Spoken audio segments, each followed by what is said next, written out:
ROFL at not open cramming. The only reason you open a standard amount there instead of shoving is if you I mean, there's no reason you should do it, but the only reason you conceivably could think it was a good idea is to try to induce from bad or mediocre hands. But even then, it's stupid because no one's gonna like bluff raise your last 3 big blinds or whatever. They know that you're not folding. So yeah. And here, I can either open cram or raise call. I'm probably just gonna open cram because some people flat, and we don't want to get flatted with 8s, so I'll just cram. We have slightly less than 20 big blinds, so yeah, that's pretty standard plus EV shove with the antes in there. 300 in the middle. It's a big increase to our stack, and if we get called, obviously, a lot of times we have, a lot of times we'll have 55% equity against the big card hands, which is good, obviously, and then sometimes we'll have a dominated hand, and if they have a bigger pair, then we're screwed, obviously, but that's obvious. That was good. That would happen no matter if we open crammed or didn't. And obviously, we prefer that the overcard hands fold.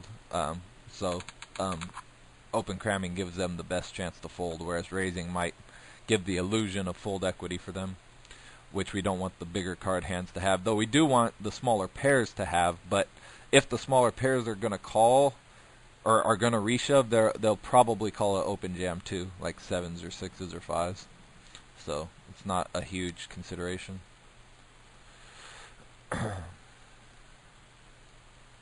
But a lot of big card hands won't call it jam, but might reshove. So that's the bigger consideration. God, that was atrocious. What did this guy do? Wow, race called queen jack. Okay, this guy's an absolute monstrous spew-turd. Min raise, queen jack, under the gun, called, what was it, like a 20x reshove for whole stack, ROFL.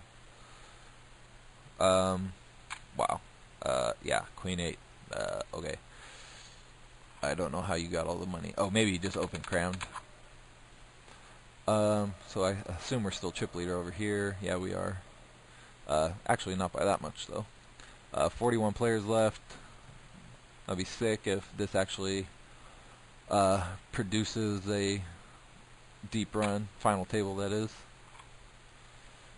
Obviously in the turbos with the blinds getting huge, there's a lot of variance, so even if I have a really big stack early like I do, not early but at this juncture, a lot of times I still won't even make the money just because there's so much craziness that can happen with the extremely shallow stacks.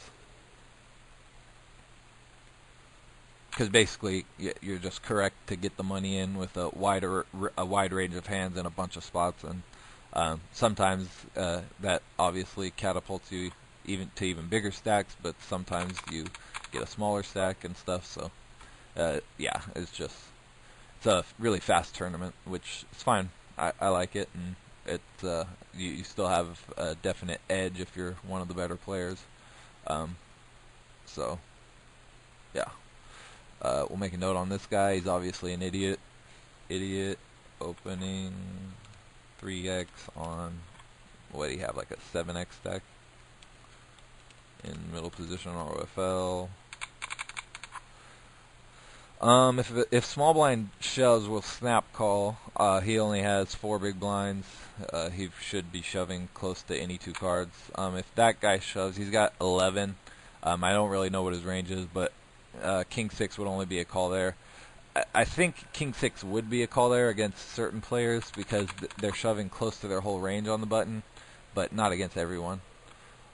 Here, if it folds to us, shoving is plus EV, and I can't really think of anything that's better to do. Raise folding is just, I mean, if you raise and you get jammed on, I don't know. Raise folding just seems kind of gross. But maybe it's alright. Especially since this guy's fairly tight. I don't expect him to flat us very often, and if he does shove, then we're probably in bad shape. So raise folding might actually be okay here on 15x, but I think shoving is definitely okay. I mean, It's shoving's better than folding, so don't fold there if it folds to you in the small blind. It's between shoving or like doing something else, like possibly completing, possibly raising. But shoving is better than folding, so if you think it's shove or fold, then shove. But if you think it's any of the other options are possibly slightly more plus EV than just shoving, which is possible, then do that. But I don't know that it's actually the case. Plus, shoving is probably just the easiest, safest option that doesn't result in you getting exploited in any way. Definitely doesn't. Whereas the other ones might. The other options. Folding definitely does, because folding is worse than shoving there. You can do the math if you want to figure that out. It's pretty easy math. Against any reasonable calling range, or possibly against literally any calling range, folding is a mistake compared to shoving. So don't fold. Oh, bink-a-dink stink. Okay, see, we're still in the rebuy over here. If it folds to us, we'll jam. There's 400 in middle. We'll only have 2100. Now, this would be a pretty... Okay, that makes it easy. I was going to say, this would be an interesting spot. I think this guy he should be shoving, like, close to his whole range. So, if it had gotten around to us, I'm not sure what I would do with King 5 suited. I would search him. If he's a competent player and I searched him and it shows he's a big winning player, I would probably call, because I think he's shoving close to his whole range, and King 5 suited is ahead of his whole range. He has King 8 off, it turns out, so it would have been a pretty gross, thick cooler for me if it had gotten around to me. And now I still have my rebuy available. I don't know if I want to take it though now if I end up having to take it, because I still get over 10 big blinds, and I get more chips than I currently have, so I might, what's it get me to? It gets me to 20 big blinds. Yeah, I probably would do it if I could. I'm not going to reshove over this guy. He's an idiot. Yeah, but I don't know what his opening range is there. I suppose reshoving there and then just with the plan to rebuy if you lose is not too terrible. You might have some fold equity against his opening range, probably not, but you might actually be ahead of his opening range. So if that's the case, or not ahead, but like close to even with it. So if that's the case, then open shoving and rebuying is a pretty good plan of attack. All right, we'll bring back over our tournament where we have the chip lead. We're down to 31 pretty quickly. This juncture goes pretty quick because the average stack is only like 14 or 15 big blinds, which means there's a lot of stacks below that average that are going to be shoving all the time. Okay. Now I'm getting to the point where I don't know if I want to rebuy over here. It'll get me 15 big blinds, so I don't know if it's correct or not to rebuy at that juncture. There's like a handful or a decent number of players that are already gone, which means that their money is in the prize pool and they have no chance of getting it back. So that argues for rebuying, but what argues against it is the amount of playability left in the stacks. This is funny. I was in this $38 two table tournament earlier, and I busted out. And you can see the notes on my table. That's pretty funny how it ended up. All the yellows down here, the two reds, like really good regs, first and second, and the rest of the players down here. So this shows you skill is important in poker.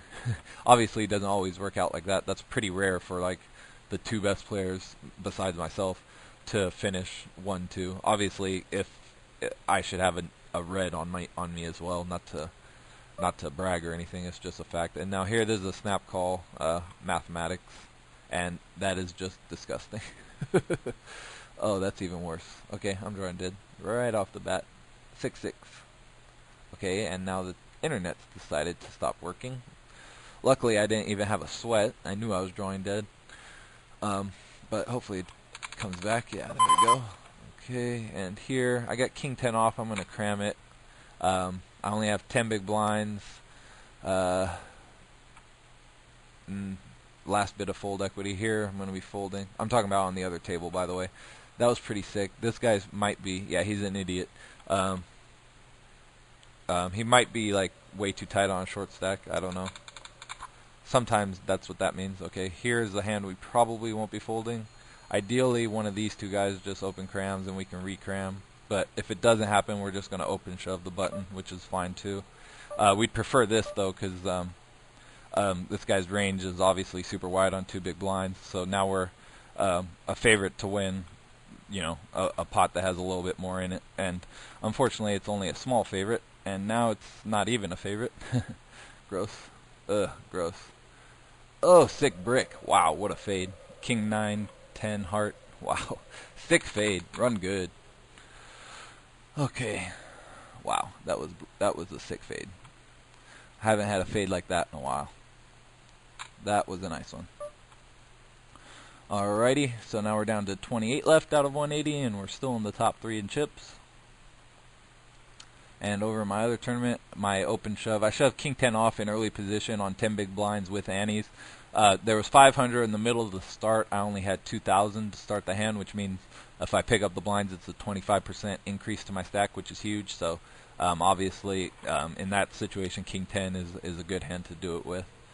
And I did it, and no one called me, which was very nice. So, oh god, this is kind of sick that guy won that hand, because now, like, if he had 8K like